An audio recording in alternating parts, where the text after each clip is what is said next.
All right, it's time for lecture number 9. Today, we'll discuss Congress.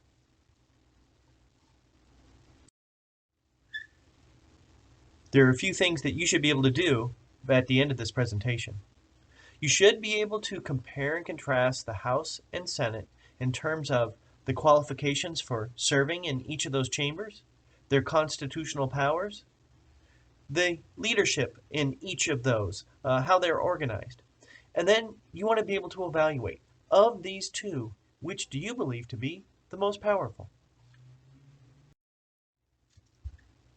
Congress works in the building shown in the upper left, the United States Capitol. I have to say, it's one of the most amazing places I have ever been in the United States. If you've never toured the Capitol, I strongly encourage you to do so. I was lucky enough to do so a couple times, and you can see a photo of me and my wife at the bottom of the screen. The first topic we'll explore will be qualifications for serving in both the House and the Senate.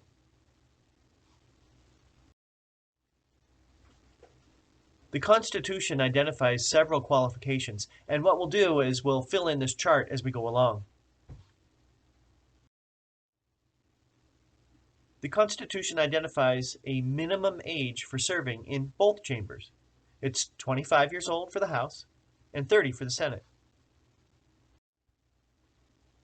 One must also be a citizen to be a member of the House or the Senate. For the House, it's at least 7 years, and for the Senate, it's at least 9 years. Now, I'd like to point something out. You don't have to be a citizen from birth in order to serve in the House or the Senate. In the upper left-hand corner here, you see a photo of Pete Hoekstra. He was the congressman from West Michigan. He was my congressman for many years. He was actually born in the Netherlands, and he became an American citizen over the years, and he eventually served for 18 years in the House of Representatives. In the upper right, you see Jennifer Granholm. Now, she was the governor of Michigan, but she was born in Vancouver, BC, in Canada. And then, of course, the bottom right, we see the governor, Arnold Schwarzenegger, who was born in Austria, but he became an American citizen, and he served as governor of California. There's also a residency requirement outlined by the Constitution. It's actually the same for the House and the Senate. However, based upon tradition in the House of Representatives, those reps generally live in the district that they are representing, but it's not required by the Constitution. I've shown this map a couple of times. West Shore Community College is located in Michigan's 2nd congressional district. Okay? It's not required that a representative live in his or her district, but usually they know the strengths, the weaknesses, they know the people there, and so based upon tradition, usually people live in those districts that they're representing. The Constitution also requires that the number of House members is based upon each state's population. Every state gets at least one, but today, and then others are added based upon the number of people who live there. And today it's one for about every 700,000 people. For the Senate, there are 2 senators per state. Here are some additional criteria. The Constitution requires that House members have a term length of 2 years. It's 6 years for the Senate.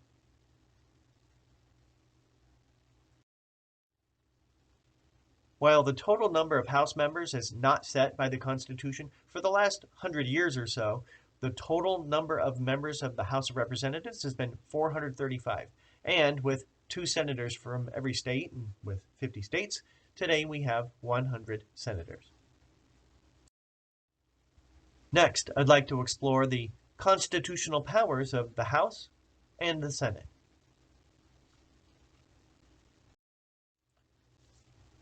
The Constitution gives special powers to each chamber. In many ways, the House of Representatives has the authority to initiate several things. First of all, the House of Representatives initiates all tax bills. Every single time there's a tax increase or tax cut, that bill must start in the House. Based upon tradition, all spending bills are initiated in the House, whether it's on defense, education, whatever it may be. And then also, just as a little review, the House of Representatives initiates the removal process because the House has the sole power of impeachment. The Senate also has special powers and authority. In many ways, the Senate has the final say on several things. For example, the Senate has the authority to either approve or to reject major nominations made by the president, whether it's his advisors or maybe members of the judiciary, something like that. The Senate also has the authority to either ratify or to reject a treaty, and treaties are negotiated by the president. Finally, the Senate has the final say when it comes to removing someone who's been impeached, because if someone's been impeached, the Senate then acts as a jury in the removal trial. Next, we'll explore leadership in Congress. However, before we do that, we'll explore a key concept that shapes leadership and how Congress operates. The key concept that drives much of what happens in Congress would be this idea of the majority party. Now, of course, if the party that has more members in it, it's easier for them to pass the legislation. However, there are other factors that influence this idea. First of all, the majority party is able to put people in the most powerful positions. They also are able to put people in the chairs of the most powerful positions. So this idea really is important, and they choose all of these powerful leaders. Right now, in the House of Representatives, the Republican Party has a majority. Right now, in the U.S. Senate, the Democrats have a majority. And Joe Biden, who's the president, is a Democrat. So what we have right now is called divided government. For the first 2 years of the Biden administration, Democrats controlled the House, the Senate, and the White House. That's why they were able to pass a lot of stuff through Congress. But it's going to be more difficult now, and Democrats and Republicans are going to have to work together in order to accomplish a lot of their goals. So let's explore some of those leadership positions and some of the leaders themselves. We will begin with the House of Representatives. The top leadership position, the most powerful person in the House, is the Speaker of the House. There are a few traits to consider when exploring the Speaker of the House. First of all, a person gets to be the Speaker by a vote of all of the House members. It's always a member of the majority party, and they get together and they vote for their leader, and so that's how you get to be the Speaker of the House, by a vote of the members of your party. Next, the Speaker has a lot of authority over debate and the calendar. The Speaker can actually determine which bills come up for discussion and debate to begin with. Now, while this is an awful lot of power and authority that the Speaker has, based upon tradition, the Speaker does allow opposing bills to be introduced. And the Speaker also often doesn't vote in a symbolic gesture demonstrating the nonpartisan nature of the Speaker position. Here is the door to the Speaker's office. It's actually located right in the middle of the Capitol, right off of the Capitol Rotunda. I had hoped to view the Speaker's office, but it was closed that day. So I guess I have another excuse to get to Washington, D.C. and do the tour. So I like to provide a profile of the people who hold these key leadership positions. Early in 2023, the Republicans won a majority in Congress, and so they had to pick new leaders. Well, the man shown here, Kevin McCarthy, was chosen to be the Speaker. However, this was kind of a controversial choice, and it took him several ballots to win this position, which was very unique. He served as Speaker for several months, but then in October, members of his own Republican Party voted him out of office. This is the very first time in American history that a Speaker of the House has been kicked out of that position by members of their own party. So Kevin McCarthy no longer is the Speaker of the House. So after 3 weeks of not having a speaker, the Republicans got together, again after some other candidates dropped out, and they chose the gentleman shown here, Mike Johnson. He's a Republican from the state of Louisiana. He was first elected in 2016, so he hasn't been in office for very long. And he's probably the least experienced speaker that we've had in well over 100 years. However, he does have a background as a constitutional lawyer. He also served in the Louisiana state representatives. He was a Louisiana state representative. He's got a bachelor's degree and a law degree from Louisiana State University, and his bachelor's is in business, and his law degree, well, he focused on constitutional law. He's described himself as an evangelical Christian. He was also a really strong supporter of President Trump, and when President Trump was put on trial after his impeachment, Johnson was one of the leaders of his defense. And so it will be very interesting to see how Mr. Johnson does. I don't know, it's just there's been a lot of new things that are happening in Congress this session. So the Speaker is the top position in the House of Representatives. The second most powerful position would be Majority Leader. Here's a one-sentence definition of what the Majority Leader does. It's leader of the majority party and in charge of its agenda. Essentially, because the Speaker is supposed to be nonpartisan, the Majority Leader establishes the goals or top priorities, whether, hey, we're going to go for a tax cut or maybe a tax increase on certain Americans, or maybe we're going to push for education reform or whatever it may be. That's the job of the Majority Leader. The current House Majority Leader is shown here. It's Steve Scalise. Now, Scalise actually has a really interesting background. He might be one of the only members of the House or the Senate to have a degree in computer science. He also minored in political science. He's a native of Louisiana, and prior to becoming involved in politics, he was a member of the Louisiana State Legislature. He was first elected to the House in 2008. Scalise actually was involved in a real tragic incident.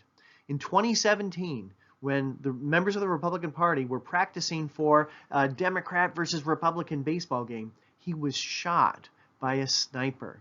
He almost died. He actually had to go through several surgeries, but he was able to make it back to Congress and demonstrated that he's really a fighter, and it's really kind of a tragedy, but he was able to overcome this, and he's now in this leadership position as a Republican in the House of Representatives. Very interesting story with Steve Scalise. As one might guess, after the majority,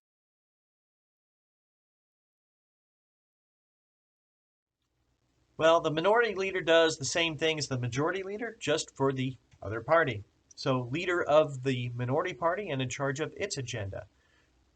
The Minority Leader tries to establish top priorities. So if the Democrats are going to try to push for a tax increase on the wealthiest Americans or something along those lines, well, the Minority Leader would try to say, okay, these are the arguments against that, or whatever the party proposes as its top goals. The current House Minority Leader is shown here. His name is Hakeem Jeffries. He was first elected to the House in 2012. Now, interestingly enough, he's one of these other politicians who has a bachelor's degree in political science. So yes, there's something that you can do with one of these degrees. He also has a master's degree in public policy, and he has a JD, or a Juris Doctorate, or a law degree. Prior to becoming involved in politics, he worked as an attorney in private practice, and he served in the New York State Legislature.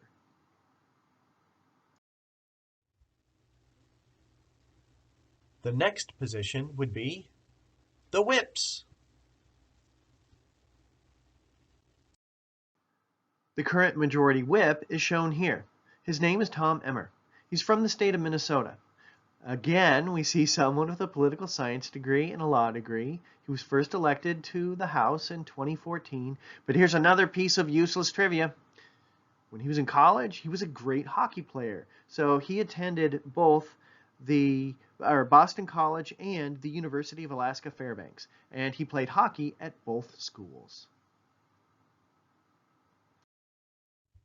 There are two primary things that whips do. First of all, they count votes. They try to determine if a proposal will pass or not, if it will have enough votes. Secondly, if it's on the edge, they try to build support and groups of support for bills in order to try to get them passed. Essentially, they try to get members of their party to vote in favor of legislation that leadership supports. And so often it's their job to say, okay, if you're on the fence on this topic, if you're not sure if you're going to vote for it, what will it take to get your vote? Maybe a proposal needs to be modified a little bit. And it's the job of the whip to try to get those people on the fence to vote in favor of a particular proposal. Well, here's that map again of the congressional districts in the state of Michigan. I'd like to talk about our representative next. And I think just about everybody who's taking this class would have this person as their representative. Our current United States representative is shown here. His name is John Molinar. He's got an interesting background. He actually has a bachelor's degree in chemistry from Hope. He worked as a chemist for a while, for several years, and then he ended up getting a master's in public administration from Harvard. So his previous occupations were as a chemist, but then he became involved in politics and he was elected to the Michigan State House as well as to the Michigan Senate. He was born in Midland and first elected to the House in 2014. I'm hoping to bring him to West Shore's campus. I just haven't had the chance to get him here yet.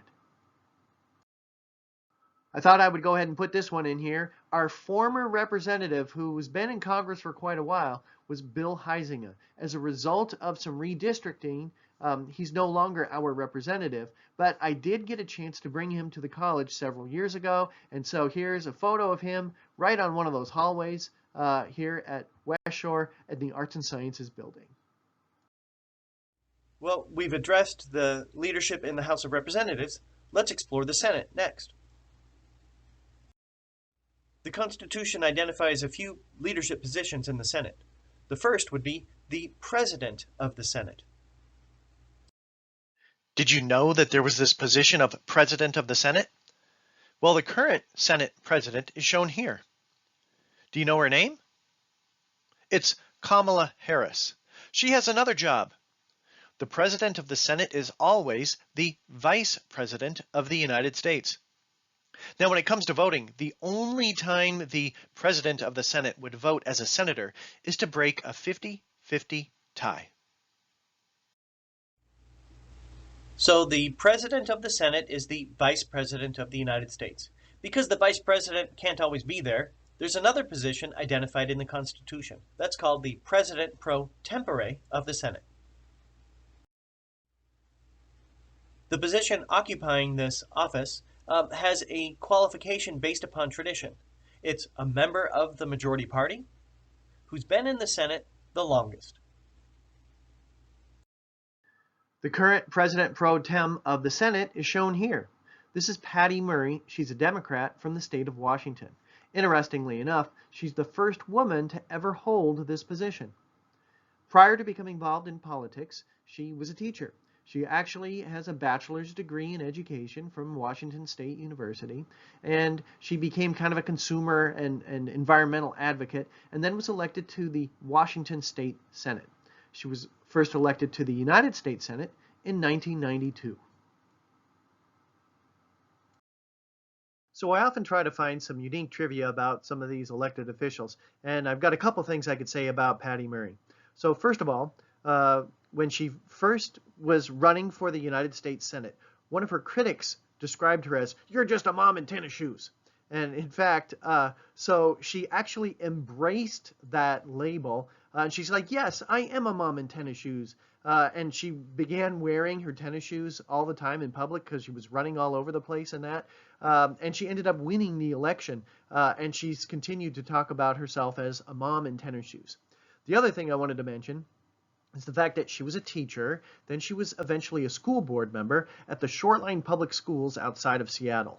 Well, my mom worked at the Shoreline Public Schools.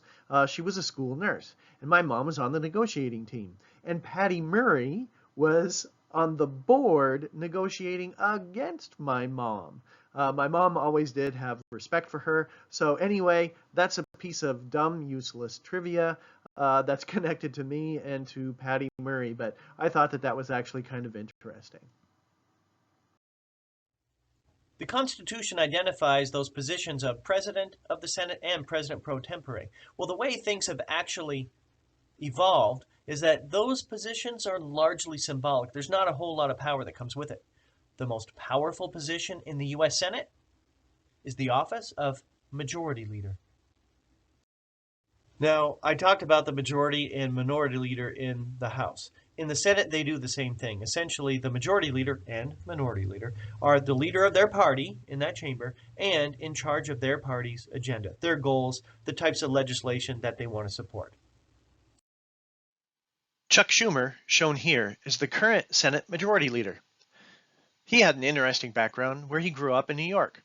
His dad was an exterminator. His mom was a homemaker.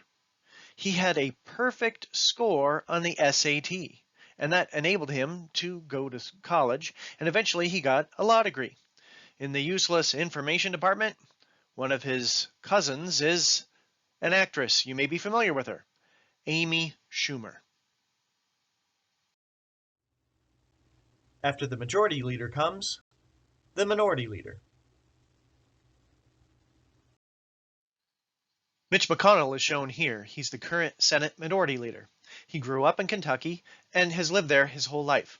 One thing that I like to talk about with Mitch McConnell is that he's had to overcome things in his past. When he was a boy, he had polio. He suffered from polio, and he lost his ability to walk for about a year. And he had to learn how to walk again. And now he's one of the most powerful people in the United States Senate. After the Minority Leader would come the whips, but there aren't any crucial whips in the Senate, so I'm not going to identify anyone there. But I did want to identify the unique role of rookie senators. Rookie senators play a unique role in the United States Senate. Often they serve as chair for debate. See, debate can go on and on and on in the United States Senate. So they get the job that nobody else wants. They serve as chair. They have to be there. It also leads to one of the unique events in American history. In 1963, the rookie senator from Massachusetts was chairing debate. And then he received a note, and he called debate to a halt. And he said, "The president's just been shot. We need to adjourn." Well, this was November of 1963. The president who had just been shot was John Kennedy. That rookie senator from Massachusetts, well, it was Ted Kennedy. So it's one of the ironies of American history and tradition that Ted Kennedy actually had to announce on the floor of the U.S. Senate that his own brother, the president, had been shot. Michigan's senior senator is shown here. She grew up in the Lansing area, then she got a degree in social work, and then became involved in politics. She was first elected in the year 2000. A few years back, Senator Stabenow visited West Shore.